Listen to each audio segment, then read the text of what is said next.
시간 하나님 말씀 보겠습니다. 살아계신 하나님 말씀은 사무엘상 16장 10절부터 우리 13절까지 우리 다 같이 합독하겠습니다.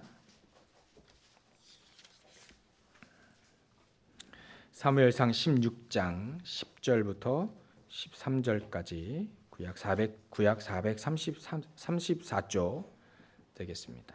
16장 우리 10절부터 13절까지 우리 4절을 다 같이 합독하겠습니다.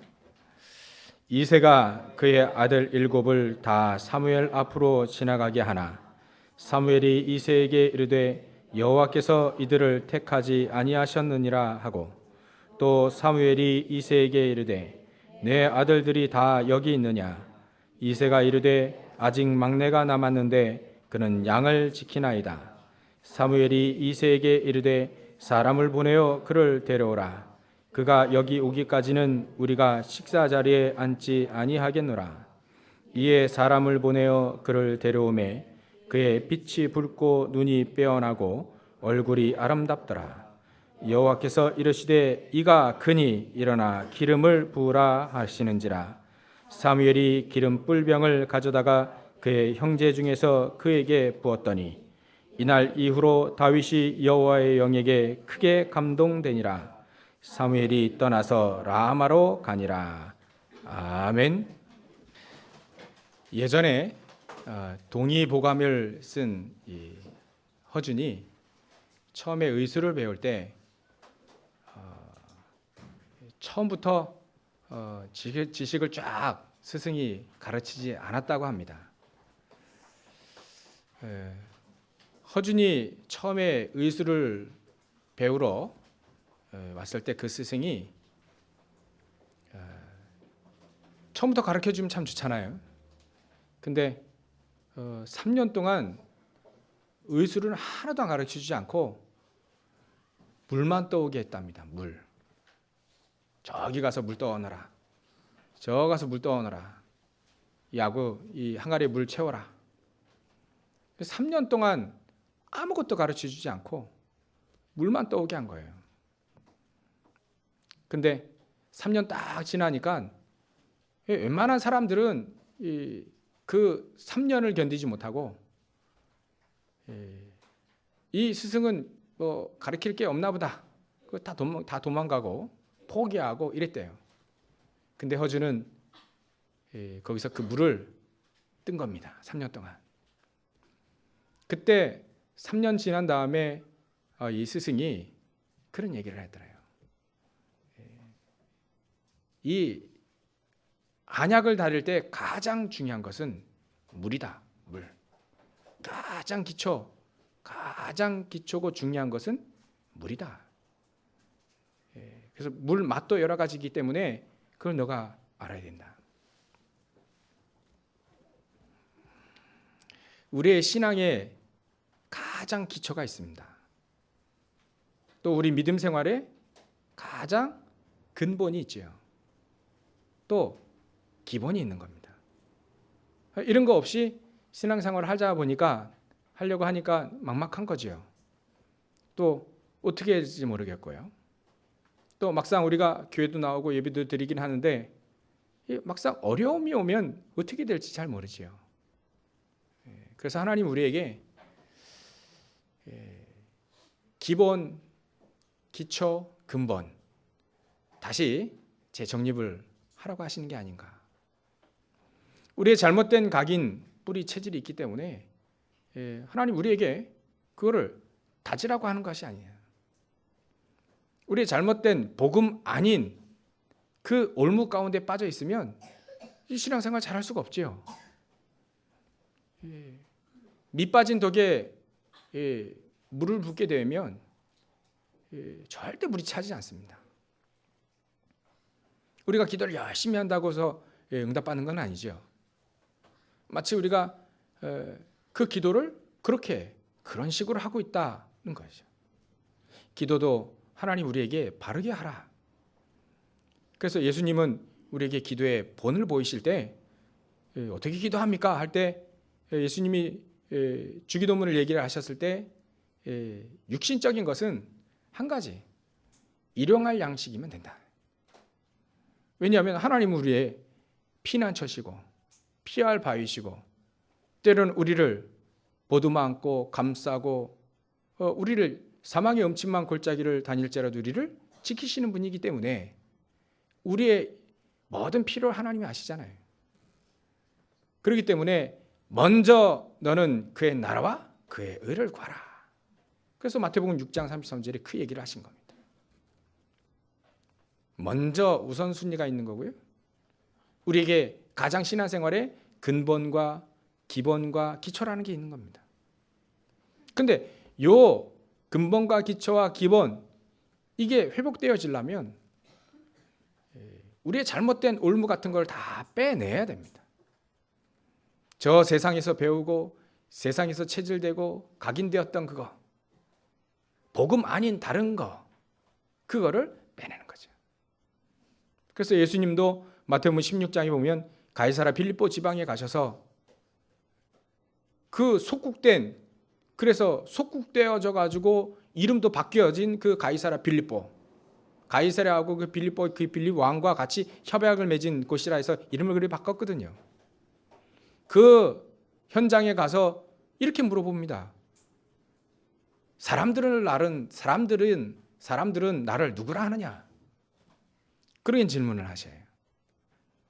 그래 할 때 제자들이 이렇게 대답합니다. 아, 예수님을 세례 요한, 죽었던 그 세례 요한이 다시 태어난 그분 같습니다. 이렇게 얘기합니다. 또 예레미야 같습니다. 또 능력을 행한 엘리야 같습니다. 선지자 중에 한 명이라고 하던데요.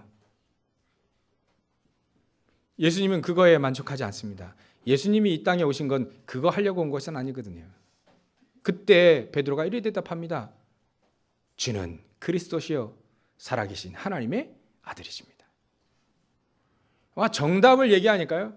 예수님이 깜짝 놀라가지고 봐 요나 시몬아, 요나의 아들 시몬아, 네 복이 있구나. 이를 내게 알게 한 일은 혈육이 아니구나. 사람에게 들어서가 아니라 하나님 너에게 은혜를 주셨구나.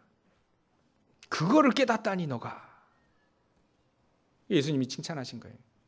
이제는 그 고백 위에 내가 내 교회를 세우겠다. 그래서 우리 교회는요, 가장 기초, 근본, 기본은 그리스도입니다. 반석은 그리스도입니다. 터는 그리스도인 거죠. 이거를 모르면 우리 믿음 생활을 올 할 수가 없는 거예요. 오늘 우리 성가대 찬양 참 잘해주셨는데 한 주간 내내 우리가 묵상했던 찬양입니다. 묵상했던 이 시편이에요. 오늘 학원 보고만 우리 렘넌트에게도 이 시편 23편이 메시지가 전달되어졌죠. 다윗이 늘 그 마음속에 이게 있었던 겁니다. 여호와는 나의 목자시다. 우리가 목자라고 하는 것과 다윗이 목자라고 하는 건 다 달라요. 왜냐하면 다윗이 목자였거든요. 목동이었잖아요. 양 한 마리도 놓치지 않았던, 하나님 앞에 기도하면서 저 돌도지는 연습을 하면서 양 한 마리도 잃지 않았던 그 목자였거든요. 하나님은 내가 양을 지켜도 이렇게 하나님 은혜를 주셔서 이렇게 한 마리도 여기지 않고, 또 물어가면 그걸 쫓아가서 돌로 치고 기절한 거 그 입을 찢어가지고 거기서 양을 빼고 전부 다 알고 있는 이 목자. 그러면 하나님이 나의 목자시면 내가 부족함이 없겠구나. 이런 고백을 늘 했던 다윗. 다윗의 가장 근본, 기본, 기초였던 것은 바로 그리스도인 겁니다. 그거 위에는 없다. 여호와는 나의 목자시니 내가 부족함이 없으리로다. 그 고백이 다윗의 삶의 고백이 된 것인 겁니다. 그래서 우리는 오직 우리의 터요, 우리의 근본이요, 또 우리의 고백, 우리의 삶, 가장 근원적인 것은 반드시 그리스도여야만 됩니다. 그래서 아까 우리 장로님 기도하셨듯이 많은 사람들이 왜 다른 종교를 너희들은 인정하지 않냐? 인정합니다. 우리가 틀렸다는 게 아닙니다. 잘못됐다는 게 아닙니다. 석가모니 선생님 아주 훌륭한 분입니다. 근데 그리스도는 아니다라는 거예요. 공자맹자 소크라테스 이런 분들 얼마나 훌륭합니까? 훌륭합니다. 그걸 우리는 무시하는 게 아닙니다. 훌륭하더라도 그분들은 그리스도가 아니라는 거죠. 그 말은 우리를 죄에서 구원하실 분은 아니라는 겁니다. 사단의 손아귀에서 빠져있는 우리 영혼, 우리의 인생을 빼낼 수 있는 그리스도는 아니다라는 거예요. 더 정확히 말하면 하나님을 만날 수 있는 길은 아니다는 거죠. 공자, 맹자 이런 분들의 이 사상을 듣고 배우면요, 얼마나 우리의 지식이 풍성한지 몰라요. 윤리와 도덕 얼마나 잘 가르치는지 모릅니다. 근데 그분들의 학설을 듣고 있고 따라가고 본받고 그래도 죄인입니다. 우리는. 그래도 사단의 굴레에서 빠져나올 수 없습니다. 그래도 그걸 안다고 해서 하나님 만나는 길이 열리는 것은 아니라는 거죠. 그걸 얘기하는 겁니다. 그걸 얘기해요. 그래서 예수님이 저 선지자 중에 한 명이다 라고 얘기할 때 그거는 다른 종교와 똑같다 그렇게 본 겁니다. 아니죠. 그리스도는 종교가 아닙니다. 종교는 우리 인간이 하나님을 찾아가는 거지요. 뭔 그 절대적인 자를 찾아가는 겁니다. 하나님은 아무리 우리 인간이 찾아가도 만날 수 없는 존재와 만날 수 있는 길이 완전히 끊겨졌기 때문에 하나님이 우리를 찾아오신 겁니다. 우리가 찾아 나서면 못 찾아요. 여태까지 한 사람도 찾은 적이 없습니다. 그래서 하나님은 못 찾을 거 아시고 우리에게 찾아오신 겁니다. 그게 복음이에요. 바로 그리스도입니다. 그분이. 이것이 바로 복음의 진리인 겁니다. 그래서 우리는 어찌 보면 공짜로 얻었잖아요. 공짜로 얻을 수밖에 없습니다. 왜냐하면 그 예수님이 이 땅에 오셔서 그리스도의 하신 일은 우리 인간이 흉내낼 수 없는 거거든요. 근데 요즘에는 그 십자가를 못 박히는 거 흉내내는 사람이 있다 하더라고요. 필리핀에서는 매 1년에 한 번씩은 자기 스스로 못 박히는 사람이 이때 나온대요. 아무리 그 사람이 못 박힌다 한들 그걸 따라 한다 한들 죄 문제 해결되지 않습니다. 사단의 권세가 완전히 박살나진 않는다는 거지요. 사망의 권세가 완전히 박살나진 않습니다. 이 땅에 수많은 선지자, 수많은 제사장, 수많은 왕이 오더라도 이 문제를 완벽하게 해결하신 분은 없다. 그래서 그리스도가 이 땅에 오신 겁니다. 그거를 얘기하는 거죠. 그게 바로 복음입니다. 근데 우리 교회 다니는 일명 마당만 밟는 사람들이 이 복음의 이 진수를 매 순간마다 누리지 못하고요. 다윗처럼. 다윗은 그 도망 다니고 있을 때 그 푸른 초장이 어찌 보면 피난처 아닙니까? 도망 다니면서 잠시 쉬는 그 푸른 초장과 그 쉴 만한 그 물가가 말이죠. 잠시 쉬는 거예요. 피신하면서 또 언제 군사가 쳐들어올지 모르는 상황에서 근데 그 상황에 그 모든 환경도 그리스도 때문에 쉴 만한 물가로 바뀌어지는 거죠. 다윗은 어려움이 올 때도 왕이 돼서 편안할 때도 늘 여호와 하나님 한 분, 그리스도 한 분으로 충분했습니다. 이게 바로 다윗의 근본이요, 기본이요, 기초인 거죠. 우리의 삶도 바로 이거여야 됩니다. 그리스도 한 분만으로, 나는 한 분만으로 충분합니다.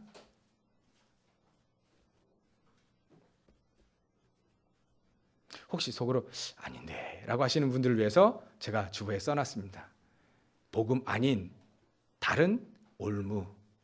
여기에 빠지면요 온전한 다윗처럼 응답 받지 못합니다. 우리가 기도 응답 받지 못합니다. 신앙생활 잘 할 수 없습니다. 그것이 바로 그 올무의 첫 번째가 바로 율법주의입니다. 율법주의는요 희한하게 율법을 우리에게 주신 것은 죄를 깨닫게 하기 위해서인데 이 죄가 얼마큼 심각하냐, 우리는 그 죄에서 더 이상 죄 문제 해결할 수도 없고 이 죄 문제를 우리가 어떻게 할 수 없기 때문에 이 땅에 예수님이 오셔서 우리가 알고 있는 율법의 죄는 뭐 부피를 좀 이렇게 비와 좀 따지자면 요만큼의 죄를 알고 있었다면 예수님이 이 땅에 오셔서 죄를 완전히 뻥튀기 터뜨려 보셨어요.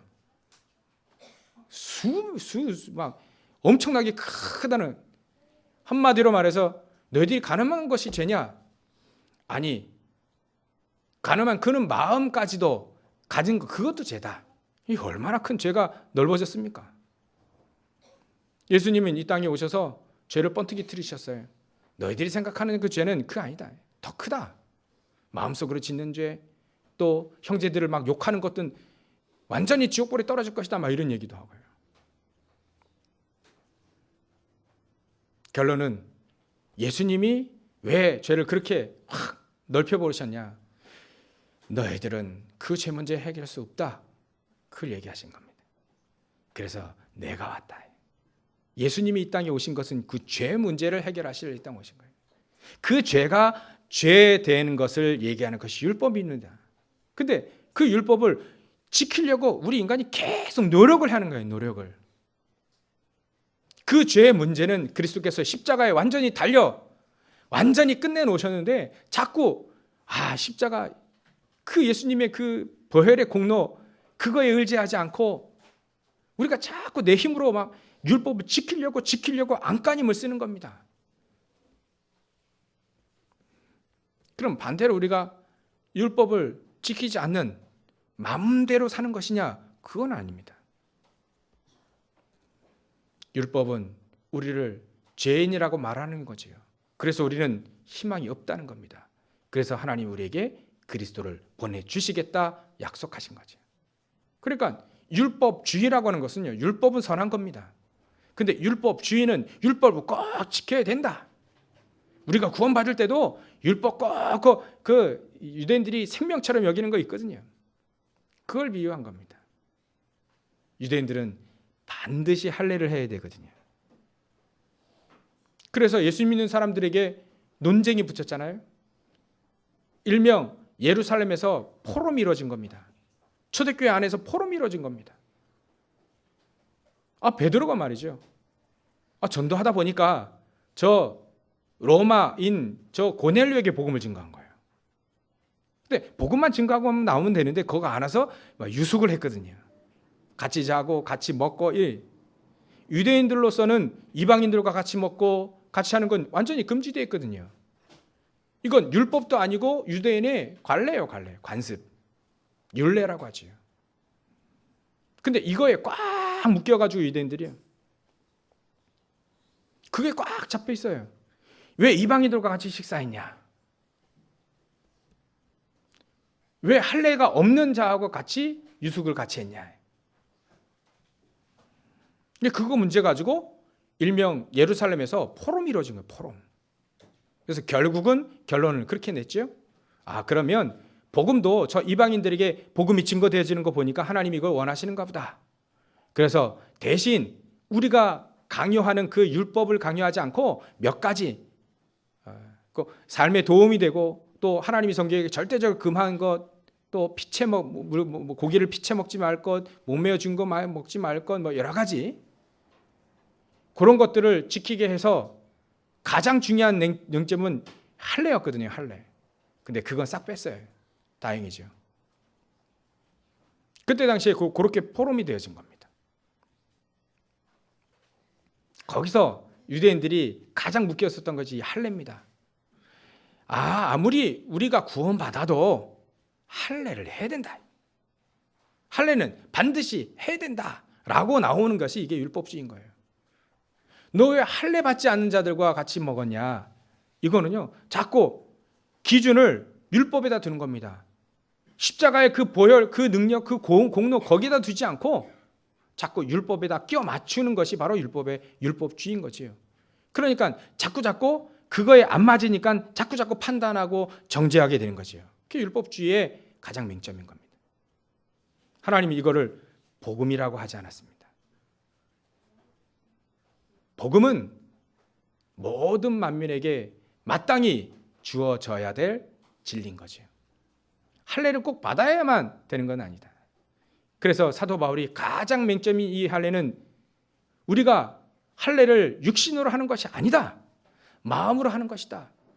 아브라함이 할례를 받았을 때 구원받았냐? 아니다. 할례를 받지 않은 상태에서 구원받았다. 믿음으로 구원받은 것이다. 구원의 관계에서는 할례는 주된 그 이유가 아니다. 그런 어찌 보면 복음을 정확하게 얘기했죠. 그 율법주의, 우리는 이 율법주의에 자꾸 걸려요. 이 율법주의에서 자꾸 벗어나야 되는 겁니다. 자꾸 제해야 됩니다. 우리의 삶 속에 계속. 그래서 예전에 이 율법주의에 잡힌 우리 크리스찬들이요. 예전에 이 율법도 아닙니다. 유교에 꽉 잡혀있는 크리스찬들이 예전에 그랬잖아요. 어디 교회에서 기타를 치나. 예전에 그 좀 약간 양아치들이나 깡패들이 그 기타 들고 다녔잖아요. 저 사람들이 치는 왜 기타를 치느냐. 그런 얘기도 하고요. 어찌 남녀가 같이 앉아서 예배를 드냐. 어찌 교회에 와서 청바지 입고 오냐. 막 예전에 그랬거든요. 이건 율법도 아니고 완전히 이거 막 유교거든요. 유교. 교회 안에 복음이 주되지 않고 유교나 율법이 주가 되면 교회는 힘을 잃게 됩니다. 성도들이 힘을 잃게 됩니다. 왜냐하면 우리의 힘의 근원은 바로 복음이거든요. 어떠한 위험과 어떠한 어려운 상황에서 이 다윗이 힘을 낼 수 있었던 분은 뭐냐면 복음을 정확히 알고 있는 그것 때문이었거든요. 이 율법주의에서 빨리 벗어나도록 우리가 올바른 포럼이 되어져야 됩니다. 예루살렘에서 저 골넬료 사건 때문에 그 포럼이 되어졌던 것처럼 우리 성도들 사이에서 올바른 포럼이 되어져야 돼요. 복음 아닌 것은 전부 다 제하고 오직 복음만 딱 붙잡는 거지요. 두 번째로는 불건전 신비주의입니다. 예수님이 이 땅에 저 엘리야처럼 하셨다. 엘리야는 능력의 선지자거든요. 마치 그렇게 본 겁니다. 능력을 행하는 자로. 복음은 신비인데 신비주의는 아니거든요. 신비주의는 자꾸 우리 영적인 이 축복, 영적인 지식, 이 영적인 은혜를 자꾸 육신적으로 자꾸 보는 거예요. 그래서 기복신앙으로 조금 흘러가게 되죠. 너 내 밑에 와가지고 기도받으면 복받아. 완전히 신비주의거든요. 누구에게 가서 기도받고 누구에게 가서 얘기하면 복받습니까? 하나님 우리에게 이미 복음을 통해서 모든 복음 다 우리에게 주셨는데 복 다 주셨는데 다윗이 누구에게 찾아가서 해답을 얻은 것은 아니에요. 누구에게 기도받아서 능력받은 게 아닙니다. 저 엘리사가 엘리야를 막 쫓아다닐 때 나에게 영감의 갑절을 주십시오. 열왕기하 2장에 나오죠. 영감의 갑절을 주십시오 라고 했을 때 엘리야가 그래 였다 영감의 2배 준 게 아니에요. 하나님이 엘리사에게 영감의 갑절을 주신 겁니다. 엘리야가 이래 얘기합니다. 너 참 어려운 거 구하는구나. 내가 하늘로 올라가니까 이거를 너가 볼 때 하나님이 너에게 그 축복을 주실 것이다. 우리는 하나님과 관계, 하나님 안에서 하나님께서 우리에게 응답을 주시고 은혜를 주시고 영감의 갑절을 주고 성령의 충만함을 주시는 겁니다. 뭔가 누구를 찾아가고 뭔가 이렇게 하는 게 아니에요. 자꾸 제가 예전에 신비주의 이 부분들을 하는 분들을 봤거든요. 이분들은요 꼭 내 밑에 와가지고 기도 받아야 돼. 계속 기도를 받아야 돼. 교회 강단 이런 거 없어요. 강단의 메시지 그런 거 없습니다. 내 밑에 와서 기도 받아야 돼. 그래야 문제가 해결되어져요. 완전히 이분들이 기도하는 건 참 좋은데 그 기도에 그들이 그렇게 기도할 수 있었던 배경은 내 안에 있는 갈급함이었거든요. 영적 문제가 오고 이 갈급함 통해서 기도했는데 그것이 질서를 무너뜨리게 되는 거죠. 가장 중요한 하나님의 은혜와 그 원리를 완전히 무너뜨리는 겁니다. 무시한 겁니다. 그래서 예수님이 엘리야 같다라고 할 때 옳거나 하지 않았습니다. 예수님은 엘리야의 속성이 있습니다. 능력을 행하신 부분이 있죠. 근데 그것 때문에 예수님이 이 땅에 오신 건 아닙니다. 그거를 포럼 가운데 바로 잡아줘야 되는 거죠. 우리 성도들 간에요 말이죠. 세 번째로 인본주의입니다. 자꾸 우리는요, 우리 인간의 생각 차원에 자꾸 생각을 해요. 근데 그게 맞으면 참 좋은데 안 맞거든요. 하나님은 우리의 생각과 다른 분입니다. 우리는 그분의 생각을 조금이라도 이해할 수 없어요. 어떻게 하나님이 하실지 저는 모릅니다. 우리는. 그래서 하나님의 은혜가 필요한 거죠. 하나님의 말씀이 필요한 겁니다. 그래서 하나님이 우리가 기도할 때 하나님의 은혜와 하나님의 계획, 하나님이 우리를 향한 하나님의 그 기쁘신 뜻, 그거를 우리는 기도할 때 하나씩 하나씩 발견해 나가는 겁니다. 그러니까 우리가 인본주의 자꾸 하면요, 불신앙 가운데 빠집니다. 불신앙 가운데 자꾸 빠지면서 응답과는 전혀 거리가 멀게 되어지는 신앙생활을 하게 돼요. 그러니까 하나님의 그 능력을 우리 인간의 차원으로, 그냥 인간의 수준으로 확 제한해 버리는 거죠. 우리의 경험상, 우리의 관례대로 하나님의 능력을 가두는 겁니다. 얼마나 큰 범죄인지 몰라요. 이런 부분들을 자꾸 빼내야 됩니다. 그리고 조급주의입니다. 우리 왜 이렇게 예수님이 안 오실까? 왜 응답을 안 하실까? 그러니까 우리 마음이요, 조급해지는 거예요. 조급하다 보면 그의 조급한 것이 이분들의 특징이 바로 갈증을 느끼는 거예요. 신앙생활의 갈증. 갈등이 아니라 갈증입니다.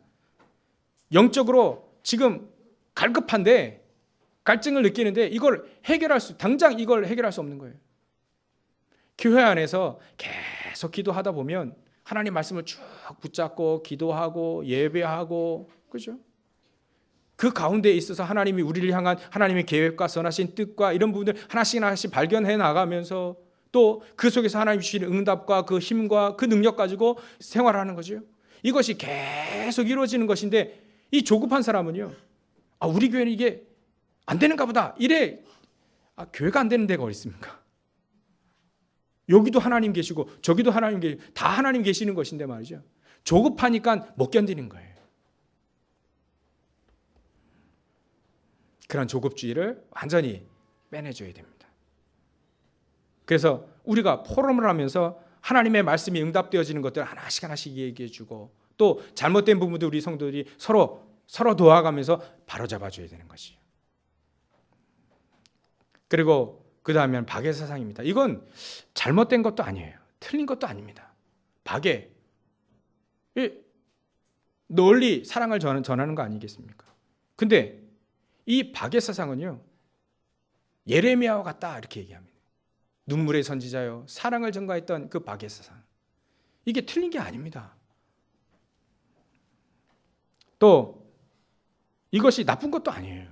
근데 그 뿌리의 근원을 보면 그것 가지고는 영적인 문제가 해결되지 않기 때문에, 그거 위주로 신앙생활을 하게 되면 다른 문제가 계속 발생이 됩니다. 다른 영적인 문제가 계속 오게 되지요. 그래서 예수님이 예레미야 같습니다 할 때 옳거나 그러지 않았어요. 참 어려운 얘기입니다. 박해지. 누구나 다 이런 부분들이 갖고 있기 때문에. 근데 예수님이 이 땅에 오신 이유는 박해 그거 아니에요. 근본은 그게 아닙니다. 우리가 잘못된 것을, 복음을 잘못된 것으로 오인할 수 있기 때문에 예수님이 마태복음 16장에 정확하게 얘기하신 겁니다. 그리고 우리가 또 빠지기 쉬운 오류, 그 올무는요, 자꾸 부정적인 사고를 갖고 있는 거예요. 뭐 안 된다는 거예요. 하나님의 능력도 그런 거 필요 없어요. 안 된다는 거예요, 자기 생각에. 또 어떤 사람은 허무맹랑하게 된다, 무조건 된다는 거예요. 하나님 뜻 아니면 안 되잖아요. 근데 무조건 된다는, 우리 믿음을 갖고 하자 아니면. 하나님의 뜻인지 그것도 우리가 기도해 보지도 않고, 능치 못한 거 없다, 그것도 말씀 붙잡아요. 또 이게 처음보다 이게 잘못되어 있는 부분입니다. 우리는 긍정적인 사고, 부정적인 사고 다 같이 봐야 됩니다. 왜냐하면 합리적이니까요. 너무 긍정적인 사람은요, 주위에서 좀 약간 염려스러워요. 이거 너무 날뛰는 것 같아, 신앙생활에. 허무맹랑하고요. 너무 부정적인 건요, 이 사람은 대화하면 그냥 꽉 막혀 있어요. 답답해요. 막 사람이, 그러니까 막 기가 막혀 죽는다 하잖아요.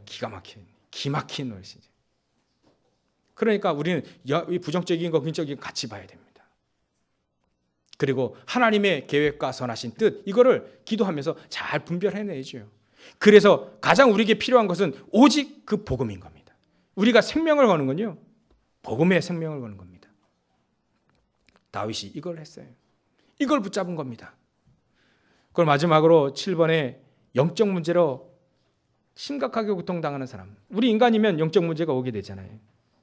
좀 약간 영적 문제가 드러내지 않고 오는 사람들은 약간 수준 좀 높습니다. 수준 높은 사람들에게 오는 부분들이 영적 문제죠. 그래서 사도행전 10장에 보면 고넬료가 말이죠, 그 베드로가 찾아왔을 때 고넬료가 누굽니까? 이달리아대 그 황제가 말이죠, 직접 직속 부대로 그 백부장을 파병한 그 고넬료, 대단한 사람입니다. 근데 이 고넬료에게 영적 문제가 있는 거예요. 그 영적 문제를 해결할 수 있는 그 메시지를 들고 온 그 베드로, 어부 출신 그 베드로에게 맨발 벗고 그 앞에 엎드렸다니까요. 하나님처럼 모시는 것. 그 말은 수준 높은 사람들에게 드러나진 않지만 심각한 썩어 들어가는 그 영적 문제가 있다는 거예요. 그걸로 고통당하는 사람들,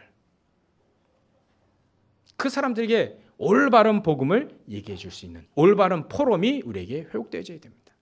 여러분들 성도들을 통해서 이것이 회복되어지면 일단 세 가지 증거가 옵니다. 그 증거가 첫 번째, 근본적으로 우리가 영적인 상태가 바뀌어집니다. 영원전부터 사단으로부터 시작된 그 문제가 우리에게 가정 속에, 개인 속에, 가정 속에, 가문 속에, 경제 속에 쭉 대물림되어져 왔거든요. 일단 우리 인간의 근본적인 문제가 해결되어지는 겁니다. 복음을 통해서. 올바른 복음을 알아야만 이 부분들이 해결되어지는 거예요. 그러니까 우리의 근본적인 영적인 상태가 복음을 알아가면 알아갈수록 바뀌어지는 거죠. 증거로 일으키는 축복이 옵니다.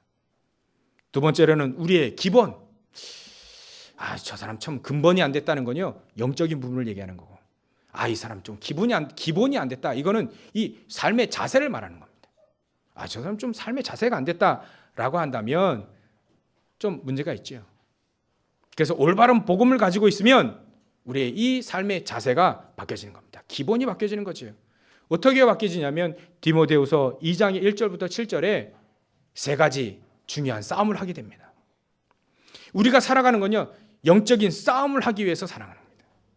영적인 싸움을 하면서 곳곳마다 살리는 싸움, 곳곳마다 선한 싸움을 싸우기 위해서 우리를 부르신 겁니다. 그래서 우리는 군사다라고 할 때 우리는 영적인 싸움하는 군사죠. 육신적인 싸움을 하는 군사가 아닙니다. 우리는요, 육신적인 싸움을 하는 사람이 아니에요. 다윗은 육신적인 싸움을 하는 사람이 아닙니다.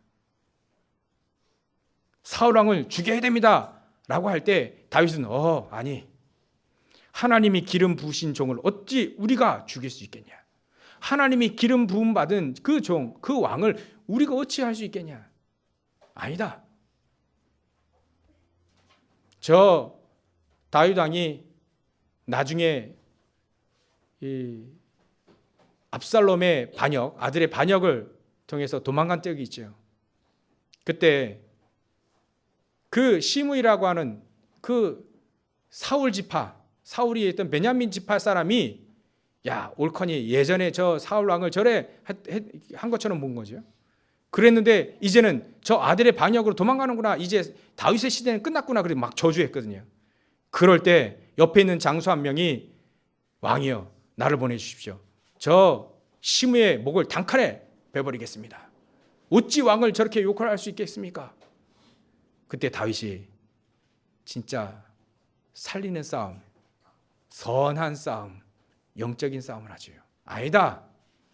그것은 하나님이 저 시므이를 통해서 나에게 얘기하신 것이 아니냐. 성경에 보면요, 이런 기본의 자세, 영적인 싸움 하는 사람 많습니다. 살리는 싸움 하는 사람 많습니다. 선한 싸움 하는 사람 너무나 많습니다. 전부 다 그분들의 증거들이에요. 대표적으로 요셉을 말하면요, 요셉은 형들을 살렸습니다. 그리고 그 보디발과 보디발의 아내도 살렸습니다. 한 번쯤은 좀 약간 어려움을 줄 만한도 한데, 자기를 그렇게 팔려고 하고 죽이려고 하고 또 감옥소에 집어넣었던 그런 사람들을 한 번도 얘기하지 않았어요. 왜냐하면 이 요셉과 다윗은 올바른 복음이 무엇이라는 걸 알고 있었거든요.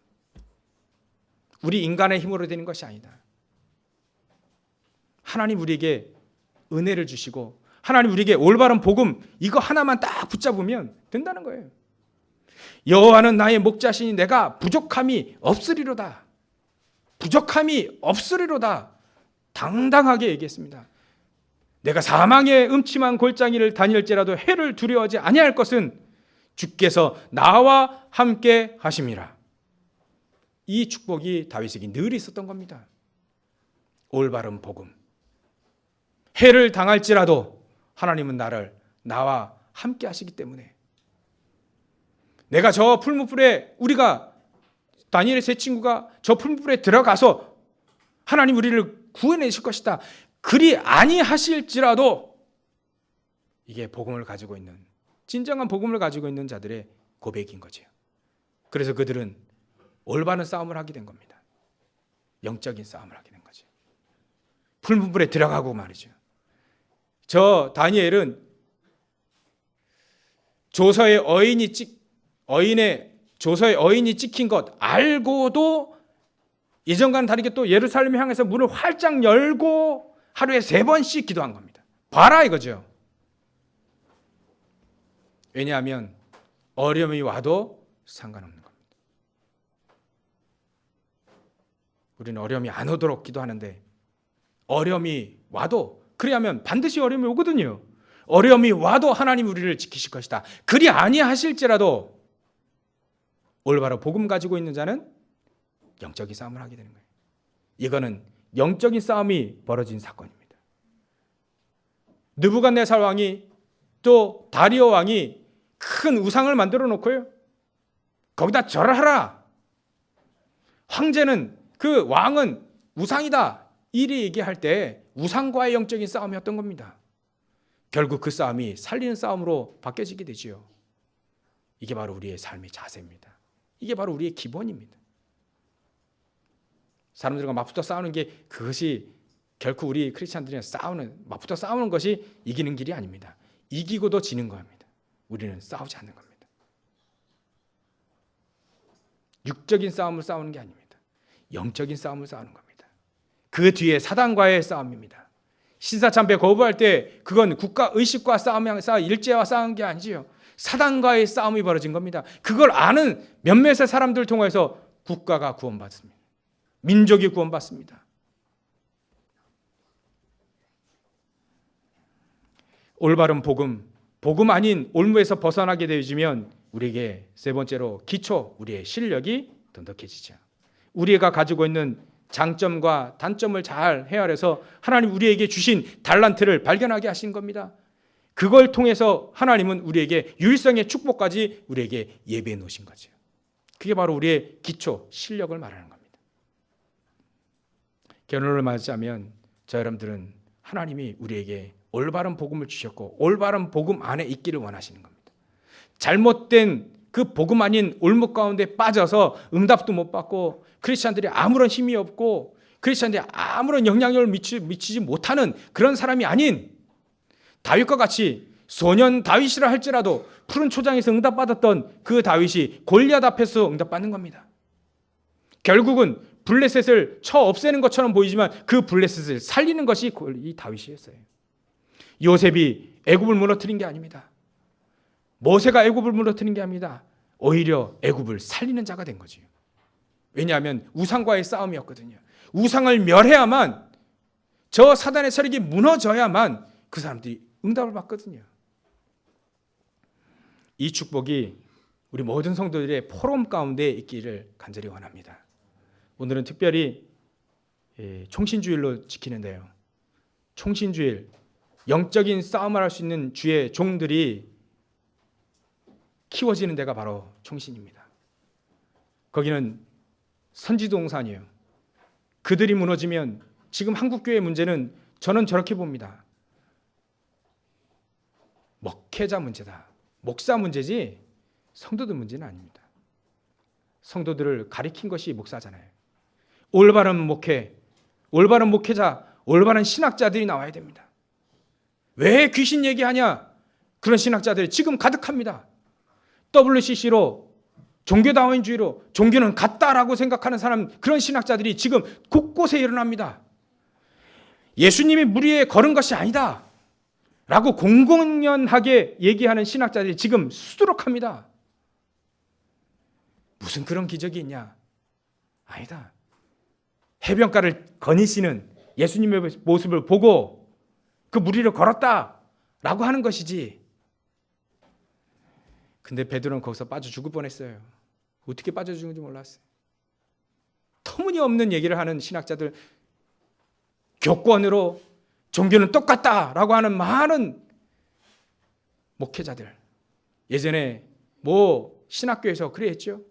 예수 이외에도, 교회 이외에도 구원이 있다라고 얘기하는 그 교수를 그 신학교에서 잘랐거든요. 근데 신학생이 들고 일어났습니다. 그런 훌륭한 신학생들, 그 훌륭한 신학자를 왜 잘랐냐? 그때 얘기가 지금 십몇 년 얘기인데, 그때 신학교 공부했던 신학자들이 지금 다 목사가 됐습니다. 근데 그 목사들이 뭐라 얘기할 거예요? 교회 이외에도 구원받을 수 있다라고 하는 그 목사들이 무슨 얘기를 할 수 있겠습니까? 지금 한국교회 문제, 세계교회 문제, 목사 문제입니다.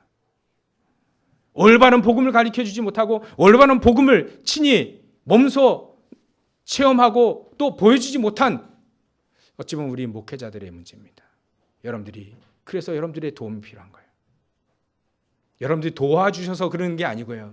여러분들의 기도가 필요하다는 겁니다. 하나님은 그 목회자들을 세워서 언제든지 어려운 시기에 중요한 목회자를 세워서 시대를 살렸던 건 맞습니다. 여러분들은 거기에 그 축복에, 그 목회자를 키우는데 축복에 동참하는 거지요. 여러분들이 도와서 되는 건 아니에요. 여러분들 그 축복에 동참할 뿐입니다. 그 놀라운 축복에 우리가 쓰임 받을 수 있다는 그겁니다. 그래서 오늘 가장 중요한 마음과 또 기도와 여러분들이 물질로 충신주의를 맡게 되는데, 중요한 이 시대에 중요한 목회자들, 복음 하나만으로 충분하고 그 복음 하나만으로도 목숨 걸 수 있는 그런 목회자들이 일어날 수 있도록 여러분 좀 기도해 주시고, 또 지금도 외국에서 공부해 온 그 한 20명, 40명인가요? 근데 그분들은요 전혀 배경이 없어요. 어떤 사람들은 부족이 전혀 이슬람인데 예수 믿는다고 해서 죽인다고 해서 도망쳐 나온 사람들이 많이 있습니다. 다시 돌아가면 저 이슬람권에 또 달아간 그 지역에 다시 또 들어가야 됩니다. 언제 죽을지 모릅니다. 근데 그들은 복음 위해서 하나만으로 헌신하겠다고 하나님 앞에 맹세한 사람들이 많이 있어요. 그 사람들을 살리는 겁니다. 그 사람들 조금 그분들을 돕는, 바른 복음 증거하는, 전도하고 선교하겠다라고 하는 그 선지동산에 우리가 조금 헌신하면서 축복에 동참하는 거지요. 저는 헌금을 준비하면서 그런 생각이 들었어요. 모르드게가 에스더에게 말한 그 음성이 생각나더라고요. 우리 이스라엘 민족이 다 죽게 생겼는데, 유대인들이 다 죽게 생겼는데 네가 왕후가 된 것이 이때가 아니냐. 만약에 너가 잠잠한다면 하나님은 다른 쪽으로도 우리 유대인들을 살릴 것이다. 그러나 너는, 너와 내 집은 망할 것이다. 가장 중요한 순간에 우리가 가장 중요한 축복을 우리에게 허락하신 겁니다. 그 축복 가지고 에스더는요 어마어마한 불임절의 축복을 누리게 되잖아요. 바로 하나님 우리에게 중요한 축복을 주시려고 하는 거구나. 하나님이 중요한 축복의 기회를 우리에게 또 하나 주시는 거구나. 헌금할 일만 남았네, 그거 아니고요. 하나님 우리에게 축복의 기회를 주시는 겁니다. 축복의 한 단계 한 단계 밟아가는 거죠. 이럴 때 여러분들이 중요한 언약을 딱 붙잡고 내가 왜 저 총신주일에 저 신학생들을 도울 수 있는 내가 왜 헌신해야 될까? 이유도 발견하고요. 거기에 대한 말씀도 발견하고 시대를 분별해서 중요한 응답을 받으시는 저 여러분들 되시길 주의 이름으로 축원합니다. 기도하겠습니다. 하나님께 감사와 영광을 돌립니다. 우리 성도들 간에 올바른 포럼이 되어져서 복음이 아닌 올무 가운데 빠져나와 이제 우리의 근본과 기본과 기초가 회복되어질 수 있도록 주님께서 역사해 주시옵소서. 이 올바른 포럼이 이루어지는 모든 가정마다, 또한 저 직장마다, 또 사업터마다, 학교마다 하나님께서 놀랍게 세 가지가 회복되어지는 축복을 누리는 모든 성도를 낼 수 있도록 주님께서 역사해 주시옵소서. 감사와 영광을 돌리며 거룩하신 예수님의 이름으로 기도 올려옵나이다. 아멘.